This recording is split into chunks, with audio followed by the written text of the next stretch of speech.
Hello and welcome back to From the Beale End. I'm Simon Evans, and we thought we had a full squad with us today, but Greaves' Wi-Fi's packed up on him, so he's not with us. But I've got Justin Connolly, Paul Woodhouse and Chris Bowden with us as we look ahead to the West Ham United match, and I think I can speak for all of us that I'm glad that international break is over. They do seem to drag on, don't they? Thanksgiving Day, we're recording this on. Of course, it'll be Black Friday by the time you're listening to it, but Woody, our man in Cleveland, happy Thanksgiving to you.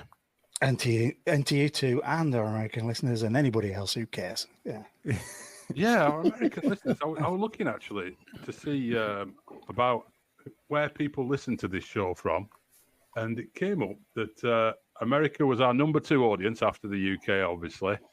Number 3 was Australia, but I bet no one can guess what is our number 4 market for From the Beale End audience share. Vanuatu. Upton. France. No Wi-Fi in Upton. No one's listening in Upton. Yeah. Japan. Yeah. Really? Above Belgium? I mean, I'm not surprised that Belgium were in the top 10 and Ireland.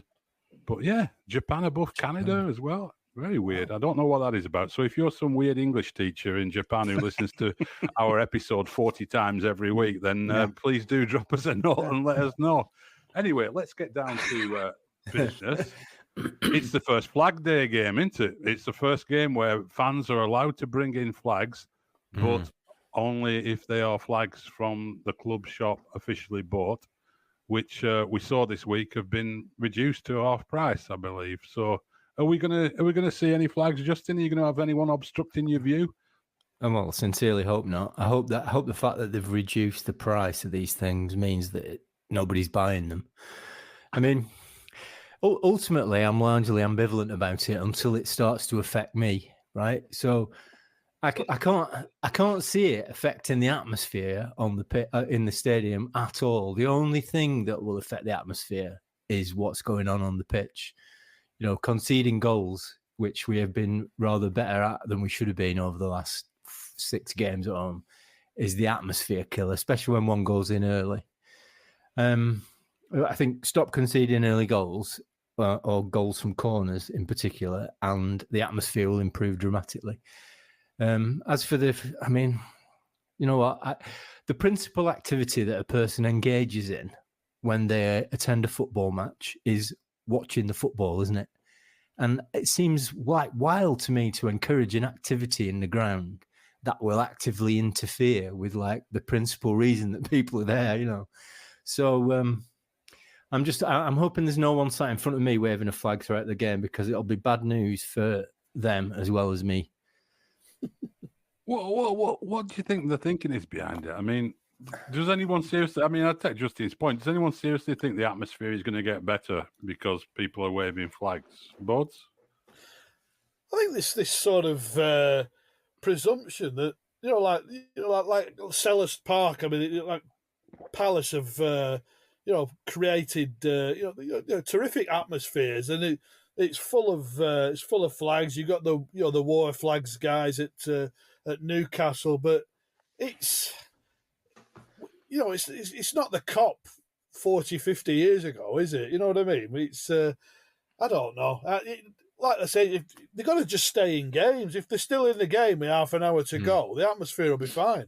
The atmosphere, Burnley fans will get right behind their team, come hell or high water, but they've not been in games with half an hour to go. And if you've lost the game, with half an hour to go, there's no bigger atmosphere killer in football, is it? It's just utterly pointless. It's a futile exercise. Woody, it strikes me a bit like, and we've been to MLS games at Columbus Crew, and I've been at a few other places as well, where they have these supporters sections, as they call them, where they did manufacture this kind of scene, didn't they? Where you had flags and banners, and you have people stood up and singing songs, pretty naff ones in quite often cases in MLS. But over time, it did, to be fair. You look at some of the grounds in MLS and the newer teams that have come in and stuff, and this American idea of a supporters section, which is basically trying to manufacture what used to be called home ends in England when we still had things like that. They have sort of taken on a bit of life, some of them. I mean, Columbus in the new stadium, when I look at it, it looks a pretty good atmosphere, and flags are part of those supporters sections. I mean, is there some logic behind this thinking? I mean, it's a weird one, isn't it? It's I know what you mean with regards to that supporters section. Even in the old ground, the Crew was a fantastic little spot. You know, just to shove everybody who wants to like sing, dance, do whatever they damn well please, and just like lose their shit. It's a great little idea. You know, it's no different to saying there's your standing section, away you go. But I've just been looking at these flags at 750. And if things go badly and people start setting them on fire, they look like they'll go up like little Roman candles. You know, it could be absolute carnage. So I sincerely hope somebody's thought about that one. But it's just all going to look a bit like even if they did take off, and it sounds like people aren't buying them, but even if it did, the fact that there are only like 3 different varieties of flags and they're all official ones, it'll just look like they've been handed out, won't it? It'll look like an England under-16s game, you know, at the old Wembley. Where everyone had them, you know, everyone went to Wembley for the first time and they're waving them little flags on the well, when you used to be able to take a wooden flagpole in, that sort of thing. It's it's just not for me. So if you're going to have the flags that are like a monument to your history, and you know, one with Ashley Barnes on scoring against Blackburn last season, or Benson's goal winning the league, or a big picture of Sean and a quote from a famous quote from Sean or Stan Ternant, or something like that. That's based in history and past success, and a load of bed sheets that have been tied together with John Bond is a wanker along the side of the long. That's the kind of stuff that we want. Can I have your shirt, please? I think that's perhaps where they go wrong, isn't it? They like try and manufacture these things and then say it's got to be these prescribed. We can only have these certain things that we say you can have, and you've got to pay through the nose for it. They could have just said, right now you can bring flags in. Let's not go crazy, everybody, but you can bring flags in, and then just see what happens. Yeah, see if something develops from that organically. But to say you can bring flags in, but you can only bring these little ones in that we sell for 20 quid or whatever they are. That's where they go wrong, isn't it? Yeah, that's the offensive piece, isn't it?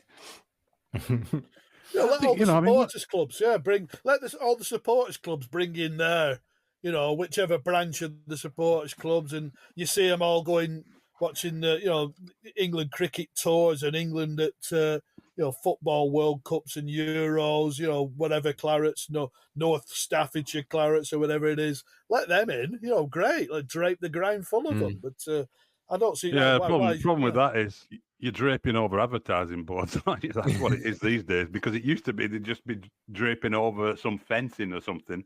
And now it'll be LED lighting underneath it with like, the problem is there is no home end really anymore. There's that corner of the cricket field stand, which still doesn't really feel like a proper home end when you've got more away fans next to you on the other side. Yeah. I mean, I don't know. I mean, I often felt going back to the turf, having, moved away, and a lot of my memories were attached to the days of the long side and the BO end. And then, to me, it's never been quite the same. I mean, you see some of them old films of like 4th Division games when, those games like cup ties and stuff where we get like maybe 12, 13,000 on, and it was a big crowd against a team from a higher division. And Longside were absolutely rocking, and the noise that it made. And we've never got close to that, even in the Premier League, really, apart from one or two great occasions, but it's a bigger question, isn't it? And they've been trying to give them some degree of credit. Russell Ball and those people have at least been raising the question, well, what do we do about the atmosphere? Because they know it's not brilliant. It's not just this season, is it? The turf hasn't been rocking for a good while. What do you do? Do you create a home end somewhere and then let that space evolve its own culture? Ideally, you would, wouldn't you? But where do you put it? I mean, where could you have a home end? I've stood in that cricket field, Stan, since I finished at the Burnley Express, and it's fabulous. It was like towards the end of last season, everyone in unison, just reveling in this glorious football, this glorious team, and that's all it takes, isn't it? It's everyone. there was a more invention in terms of songs. The old ones came out. It was, I don't know, it's just a real togetherness, a quite real unity, and you do get that. But it's, I'd say at the moment when it's deja vu every home game and you're 3-0 down with half an hour to play. Yeah, like Simon says though, really last season when we were winning games at home, the atmosphere wasn't that magnificent then either, was it? I mean, it was kind of a bit flat sometimes. We sort of had the other end of the scale last season where we were just winning games too easily, weren't we? So there was no kind of jeopardy involved. So there was no kind of release when we finally got back into a game or something like that. I think it was Greaves who suggested putting the safe standing in that cricket field stand and having the whole thing home fans and sticking the away fans somewhere else. I think that to me sounds like a great idea. Yeah. Yeah. I mean, there'd be a logistic question about where do you put the away fans, but that's always been like used to block any ideas about that stand. And I think it's the turnstiles, isn't it? Where do you with any other stand, you got the away fans going in the same turnstiles as the home fans, then, haven't you? And it's, they say logistically, it's a nightmare. Could you just give them bottom of the opposite stand, bottom of the Jimmy Mac? Yeah, I'm sure you could. I don't know what the stand, the turnstile arrangements would be awkward, wouldn't it? I think, and also the entrance to there would be quite close to the club shop and things like that, wouldn't it? So it'd be a bit awkward. It's a bit easier to get the coaches in and out where they are now, isn't it? It'd be better, like I say, that like having filled in the corners. If they'd have filled them in with some semblance of seating, a terracing, and you could have stuck the away fans in a corner maybe or something like that, and given them a couple of thousand and been done with it. But it's been long. That issue's been debated long and loud for years, and that's. I think the cricket fields, I think it's decent. I think the atmosphere's good in there.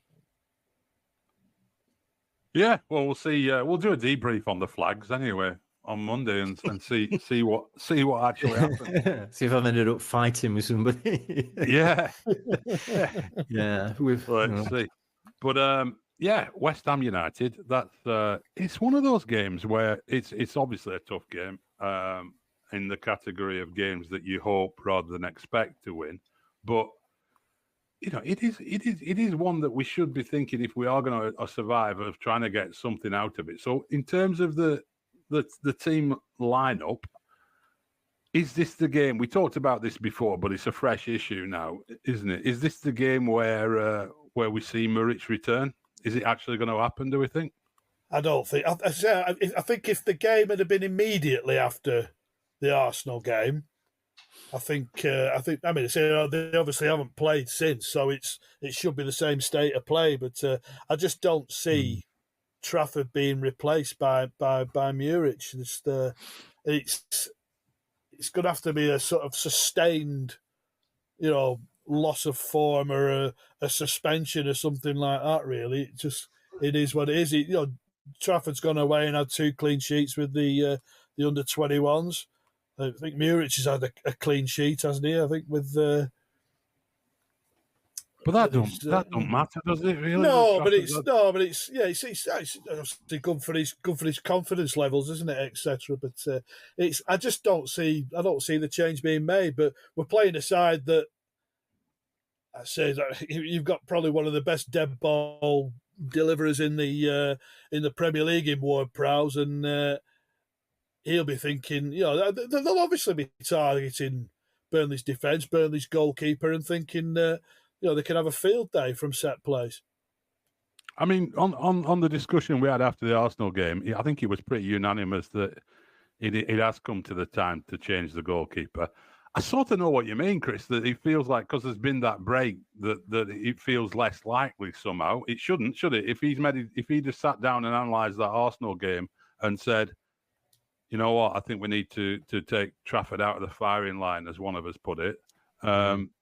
Nothing that's happened in 10 days, we're playing for under-21 teams or playing for Kosovo or whatever, should have made any difference to that. I mean, But I know exactly what you mean. There is that feeling that gap has probably worked in Trafford's favour. What do you think, Justin? Would you still pull the trigger and do it? I think so. Yeah. I mean, I think what we said last time was we think he's going to be. He's got the potential to be a great goalkeeper. He's been put under a lot of pressure because of the number of goals we've conceded, which haven't all been his fault.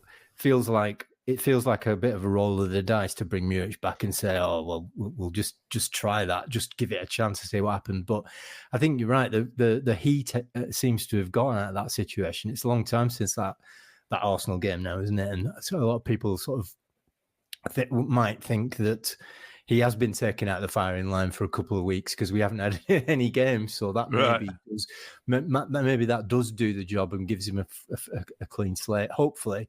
I mean, he has been away with England, as we know, so I don't know how much work they will have been able to put in on defending set pieces on the training ground.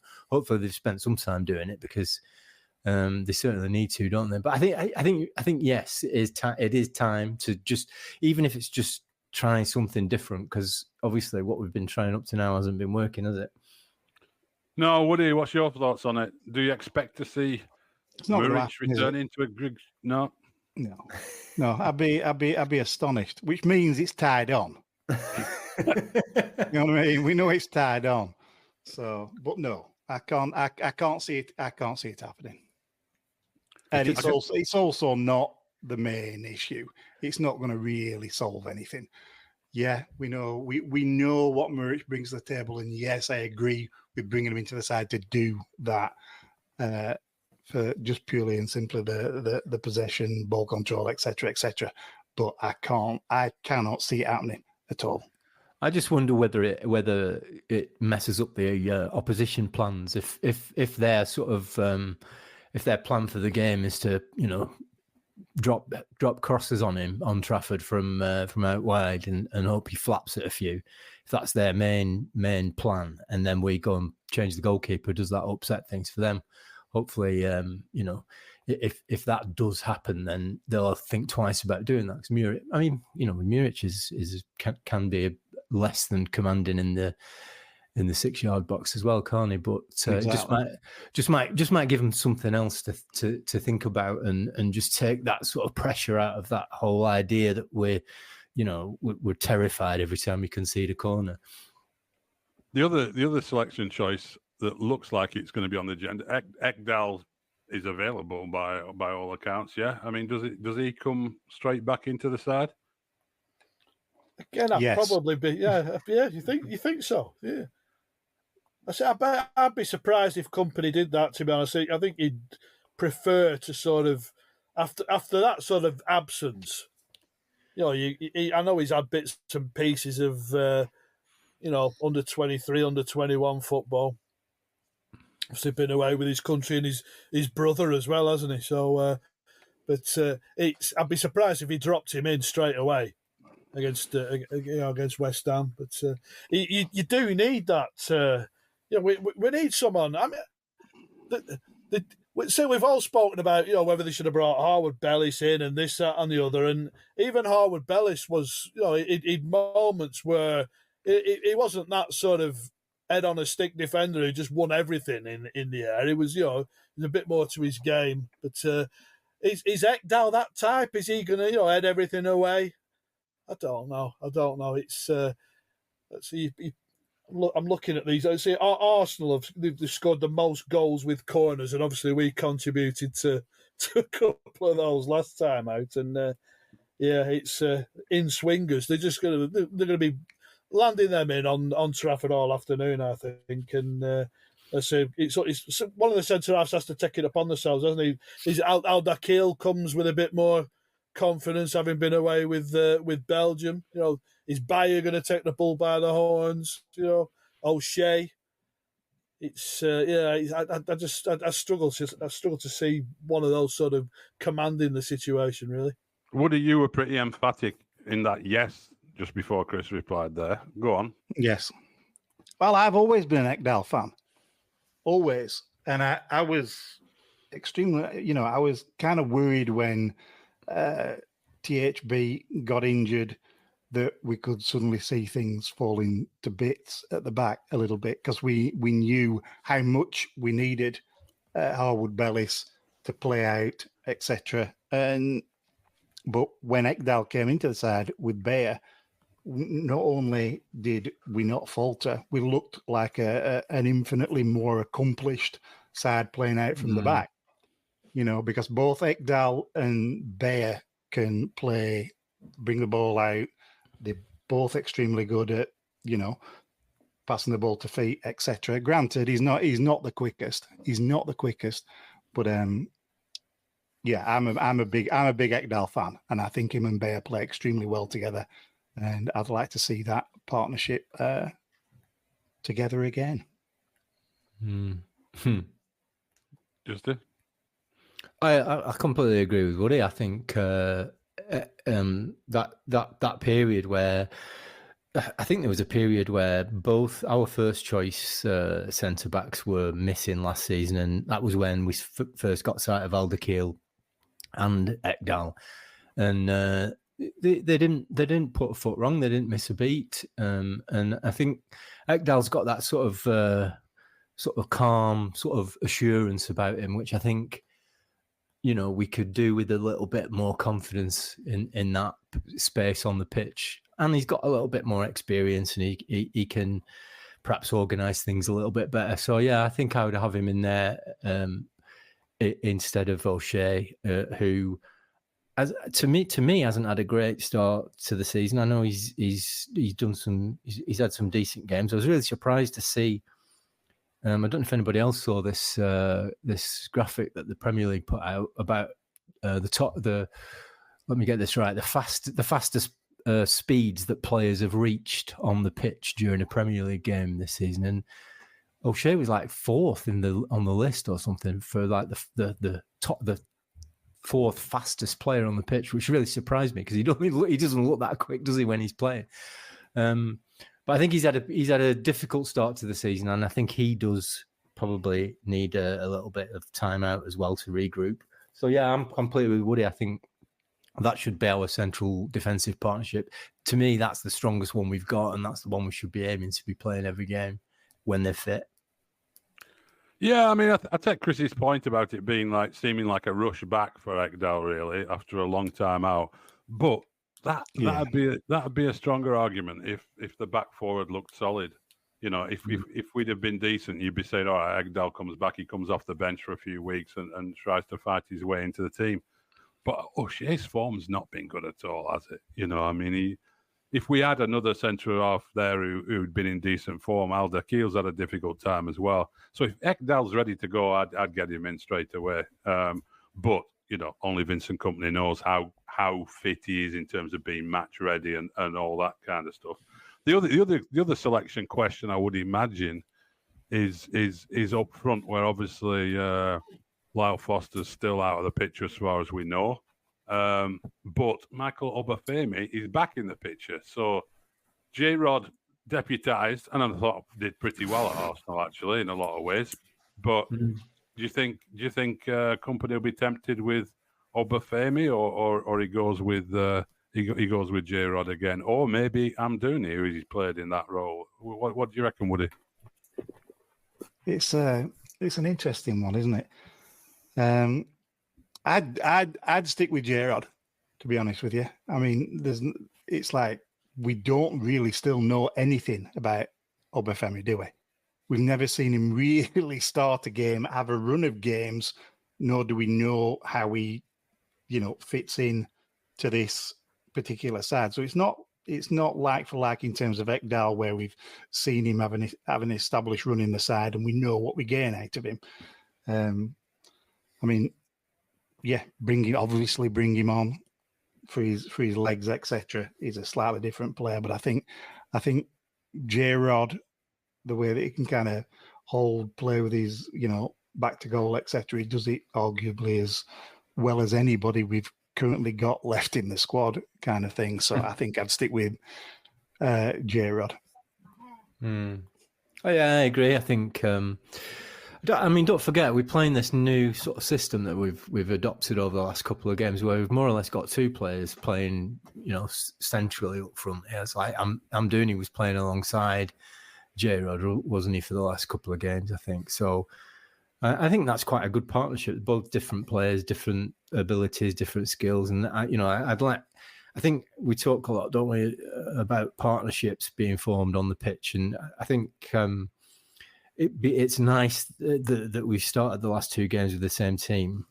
Certainly in terms of those offensive players, and we need those players to play together more and get more game time together, so they can begin to understand how each other play a little bit better, and then that partnership begins to develop. So I didn't see anything. Apart from the fact that we're not scoring that many goals. That is probably for different reasons, other than the fact that we haven't got that partnership right up front.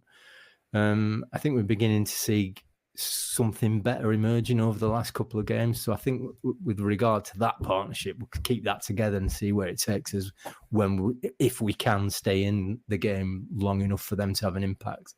Chris, would you be tempted to have a look at Obafemi? Or it's a tough one, isn't it? We've seen. Amdouni is a gifted footballer. There's that little sequence at Arsenal in the second half where he's turned out of trouble and he's protected the ball and moved us infield, and it was magnificent to watch a Burnley player so technically gifted and confident in his ability.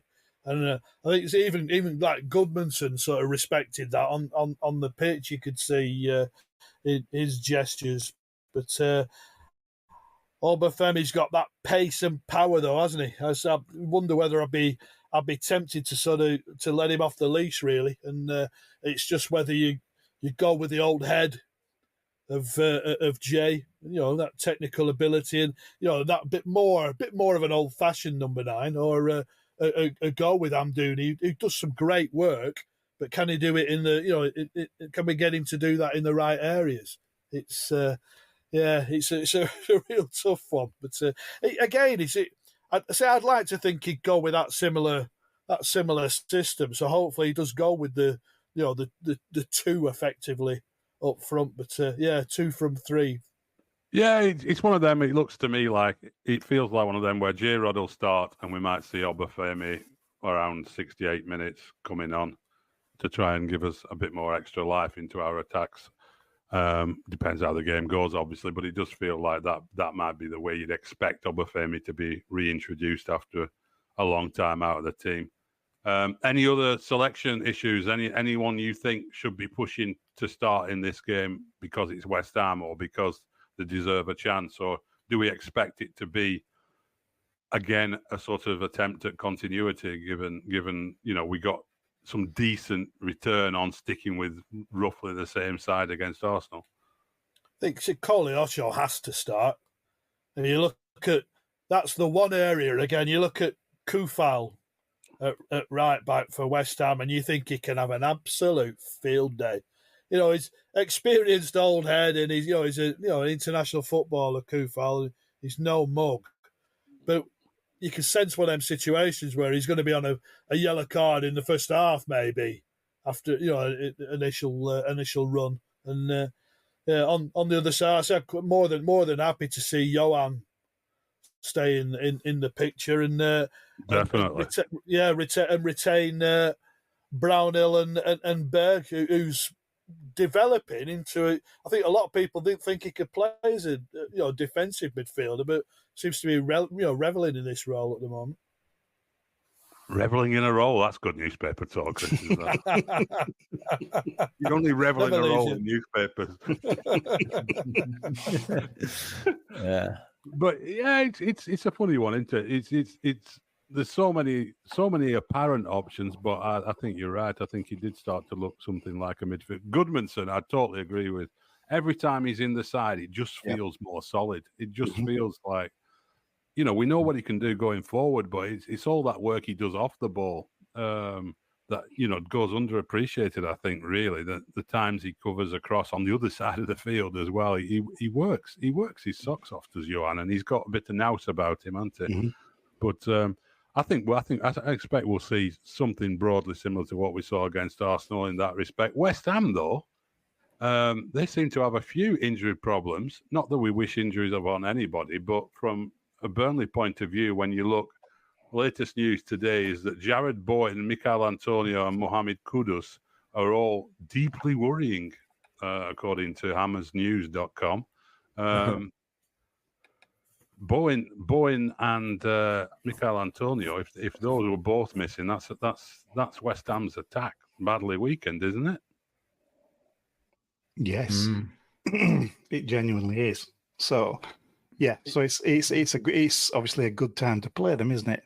And you can see that Moyes is gonna, you know what Moyes is gonna do? He's gonna shut up shop, try and get a point. Thanks for coming, and that's that. We're gonna have to break them down in some way, shape, or form. So it could be quite interesting. I'm not sure about that. I'm not sure many teams are coming to Burnley thinking we'll try and get a point here. They're a very counter-attacking side. They're very counter-attacking side this season, West Ham. And so Bowen's been playing as a forward, hasn't he? Rather than down through the middle, rather than in a wider role. Obviously, Antonio looks to be the worst of the three from what I've seen. He played against Canada, didn't he, for Jamaica and hurt himself. I mean, I think he's five of his 6 goals have come at Turf Moor. He seems to do really well there. But, Kudus played second half the other day. I think 2 days ago internationally. So whether he's picked up something there, I don't know. But Cornet looks like he's on the way back rather than sort of him with any chance of playing.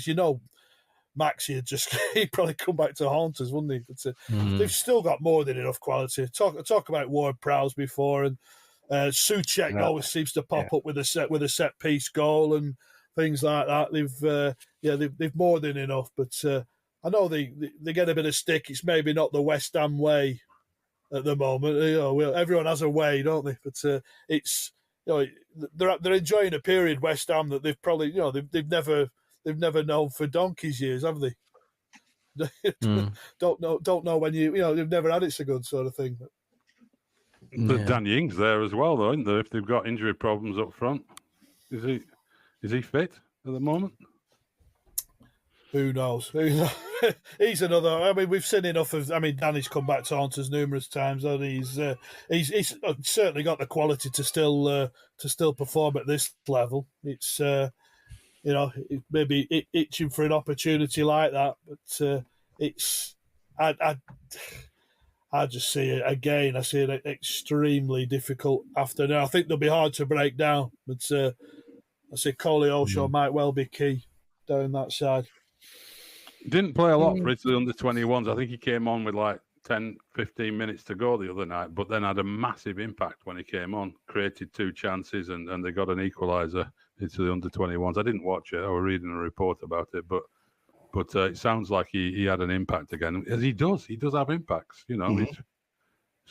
Getting it out of him across the 90 minutes has been difficult, hasn't it? But given his age and lack of experience, that's to be expected, I suppose. But those wide areas with all those options we've got, he has been one of the brighter ones, hasn't he? Really, but you do wonder if we can get this side together. Is there a place in it for this, Belgian Player of the Year, Mike Trésor? We expected so much from him. We've seen so little, but he's got to give him a run at some stage, hasn't he? I mean, I'm not saying he will do in this game, but you do wonder what his future is, really. Yeah. You don't see him in the Brownhill role, so unless he were to play as one of the two in this current system, I say I wouldn't put him. I won't put him ahead of Koleosho or JBG at the moment. I mean, I say that was the most pleasing thing about Koleosho. Taking on the Tomiyasu, who's I think he's a fabulous player. And he caused him no end of trouble. During that spell, start the second half, and all this sort of he fouled him for the... No, he didn't. Come on, look at the size of the two of them. But he took him on, and he fancied his chances. Again, we're talking after the Palace game about he's finding a bit of variety, I think, now in his final delivery as well, which can only bode well. Yeah, I think that's a good point. That his final ball, his decision making, you can see it improving game over game, and I can see if we can get things to click, then Koleosho could be key moving forwards. He's not just a chicken with no head with less product. He's starting to find good balls into the box, etc. It's just that we've got to make sure that we get on to the end of those and do something with them. Right, let's make fools of ourselves now with our predictions. These never end well. These never end well because at heart, really, even though we moan a lot, we're all pretty optimistic. But let's start off with Chris. Chris, prediction. What's it going to be like? What's the score going to be? I think it'll play into their hands. I think we'll have possession, and I think they'll be quite happy to counter. Massively interested, as we've just spoke about who gets the nod up front for them, who's fit for them. May well alter their outlook, but I can see them being a pain to break down. I think if they get their noses in front, I think a goose might be cooked. I think that West Ham to win 1-0 or 2-1. You can't have two options. You got to go with one. Yeah. I'll say we'll score then. So it's going to be 2-1 West Ham. 2-1 West Ham, says Chris Bowden. Woody? I think we're gonna go with the draw. I think it might be one apiece. Woody goes for one apiece. Yeah. Well, but working on the principle that whatever I say, the opposite almost always happens. I'm going to go for a 3-1 West Ham win. I think they'll score a couple on the break after we go ahead, and then as we throw everything at them for the last 5 minutes, they'll get another one on the break. So I'm hoping that by making that prediction, the exact opposite will happen. That as what usually does. Nice psychology, that. Interesting reverse psychology. Yeah. Right, I'm going 1-0 win for Burnley. Absolutely appalling, scrappy game. Decided by an Ekdal header from a corner with 7 minutes to go. Then we don't have time to give it up. Well, we would have, wouldn't we? But just to bring you up on that, Simon, there's 6 teams in the Premier League yet to score from a corner. Yeah, guess who's one of them? Yeah, we can guess. Yeah.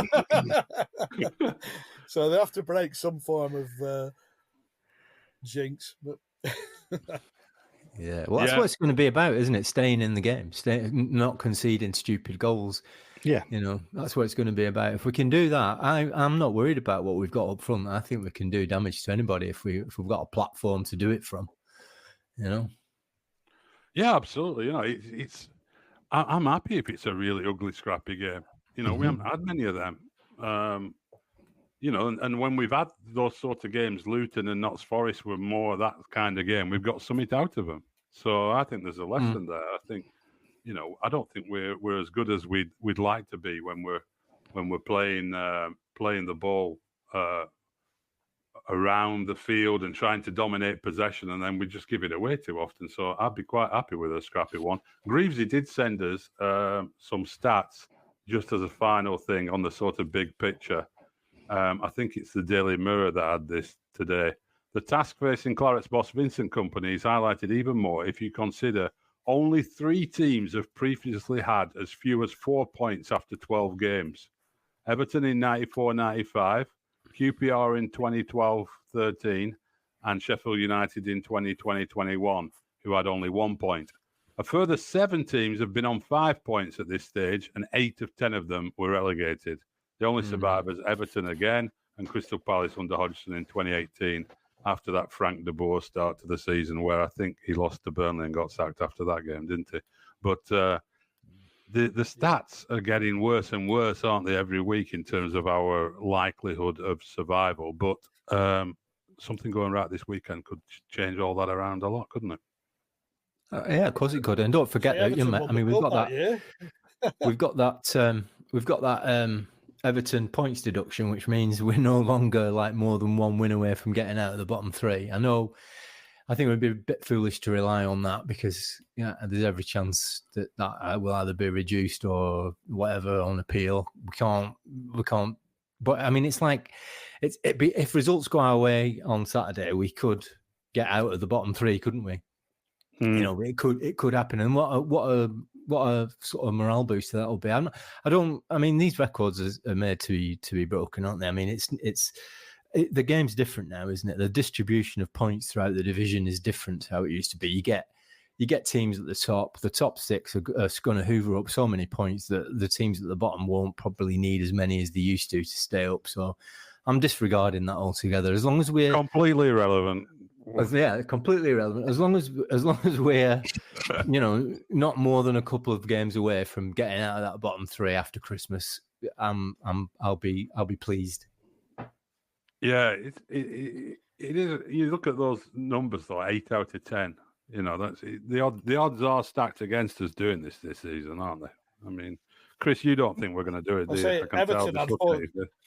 Everton had 42 games, didn't they? Everton had 42 games rather than 38 to get out of the trouble.